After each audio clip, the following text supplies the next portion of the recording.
This is Shrija on Bolly 92.3 FM, and I'm joined now by Dr. Jasmine Singh, joining us for the first time on the station. So I'm very excited to talk to Dr. Singh, especially because of what it is that I'm going to talk to her about. During this time, that becomes more important, and you'll know what I mean because I'm going to tell you Dr. Singh is a psychiatrist with a specific focus on cultural psychiatry. Cultural psychiatry is an emerging field, and Dr. Singh in that field has published research on Indian and Indian American mental health. And Dr. Singh let me know when we were talking offline that she has found there are cultural themes that impact an individual's mental health, and I can't wait to know more. But first, here is Dr. Singh's contact info for anyone who's interested or for anyone who's looking for help or thinks there is someone in their family or among their friends that could do with some help. TheJazzyDoc.com is the website. Jazzy, thejazzydoc.com. And also you can talk to Dr. Singh by calling 213-375-8095. That number again is 213-375-8095. Let me start by welcoming you to the station. Dr. Singh, thank you for joining us. Thank you so much for having me. I'm going to, there's so many things to talk. Mental health has been a topic of discussion for some time now. And I speak about that. And I say that especially in our community, also in this country. But during this pandemic, from what I'm seeing, there's way more talk about mental health than there was before. That may be a good thing because that means there is awareness about mental health. So I'm going to start by asking about that. Talk to us about what you are seeing during this time. And by this time, I mean this time of the pandemic, of course.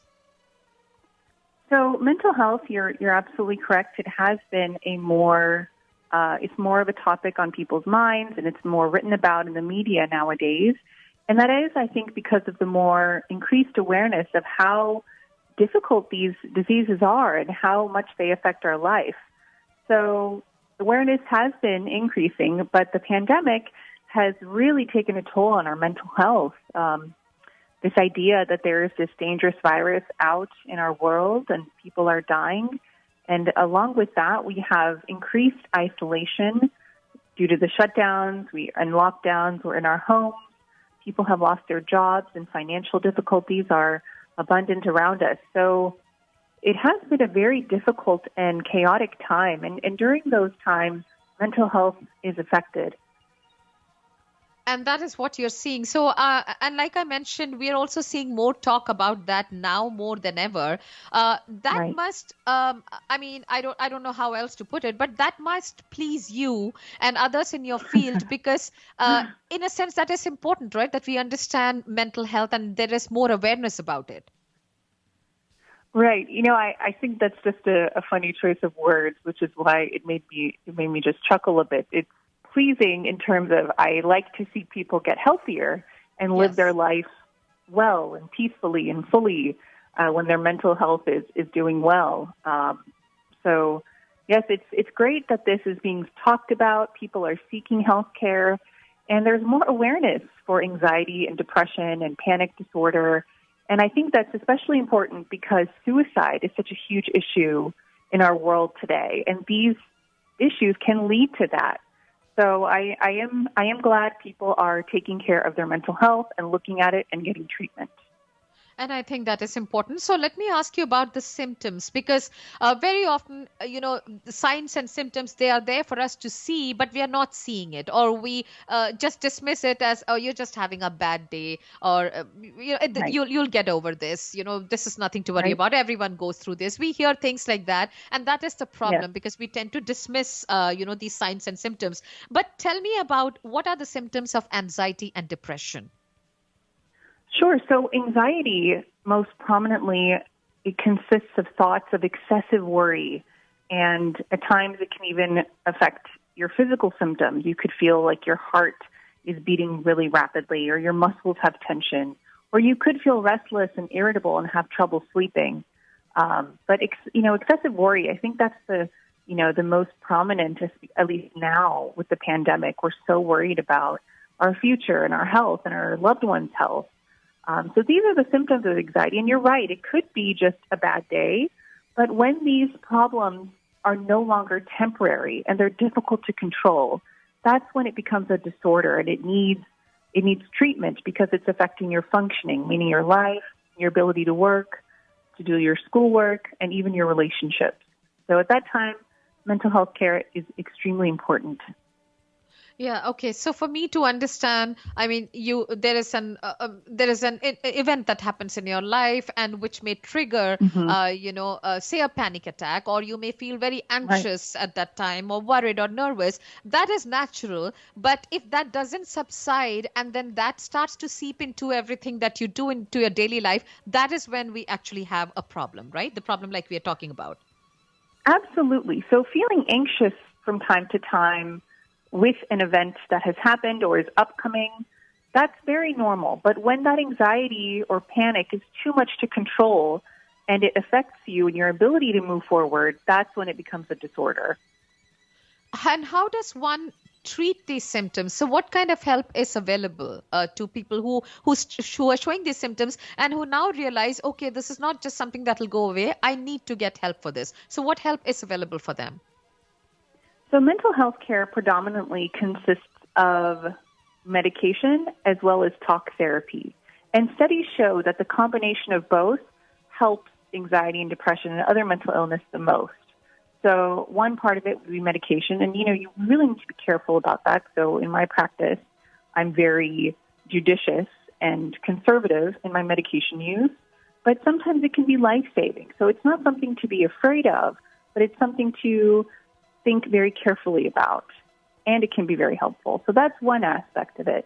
The other part is talk therapy, meaning talking about what makes us anxious, why it makes us anxious, and maybe we can find a pattern to what makes us anxious or a specific trigger, and then we can deal with it in that manner. So talk therapy is also an extremely important part of mental health care.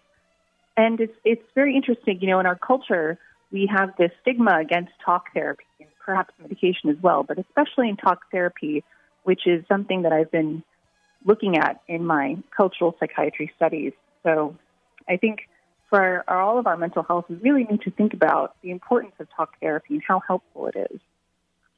And I'm glad you brought that up because that was going to be my next question. You have published research on Indian and Indian American mental health. So tell us about your findings. What it is, and you're so right because there is that stigma, which is the first step to overcoming, or to understanding that this is a problem which can this anyone can be affected by this. And we have celebrities like Deepika Padukone, for instance. I think when you have Yes. a big name like Deepika Padukone attached to something like this, it does help people to realize if it can happen to someone like Deepika, it can happen to anyone. And plus, you in some sense, she's contributed to removing that stigma, if I can put it that way. So tell us about your studies. I'm interested to know what did you find, and what are your thoughts on how our community deals with this?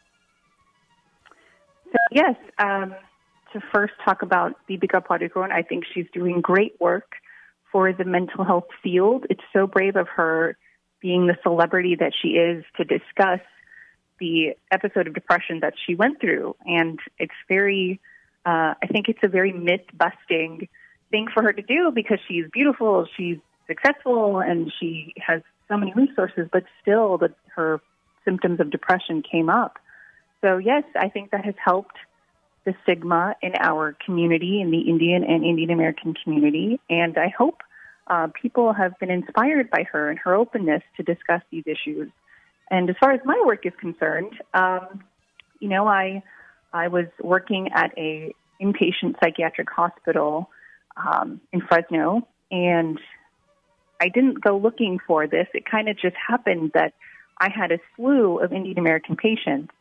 And so while taking care of them for a couple months that I was working at this hospital, I found some themes in their care.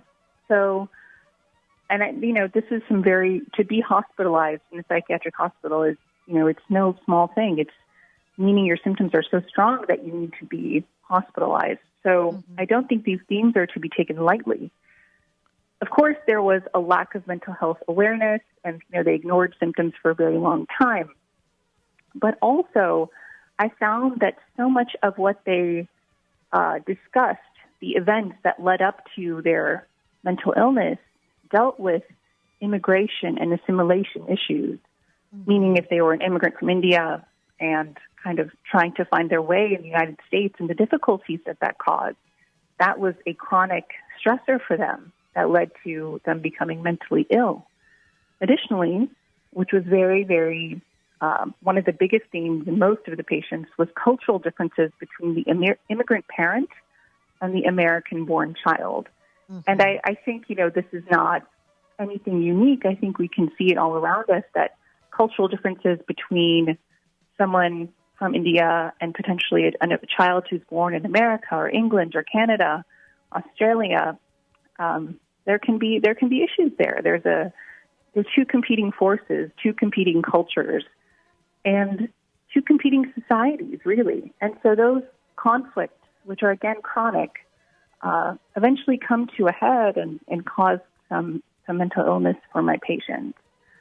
So these were the major themes that I found, and they were very prominent, and there's a lot to think about here. Yes, and I think that's so relatable, especially, with the cultural differences. Yes, absolutely that. And also during the pandemic, I would say the stresses brought on by, your status here, immigration questions, those must just have increased tenfold because of the additional stresses brought on by the pandemic, job loss, how does that affect your status in the country? So I can see why also in our community and others too, but also in our community, why we are seeing more talk of mental health during this pandemic. Dr. Singh, this has been so helpful. I hope you will come back and talk to us again. And thank you for bringing awareness to this and for your wonderful work. Thank you so much. I would love to be back. Thank you very much. We are talking to Dr. Jasmine Singh. Dr. Singh is a psychiatrist, as I mentioned at the start, with a specific focus on cultural psychiatry, which is an emerging field and in which Dr. Singh has published that research we were just asking her about. This is on Indian and Indian American mental health.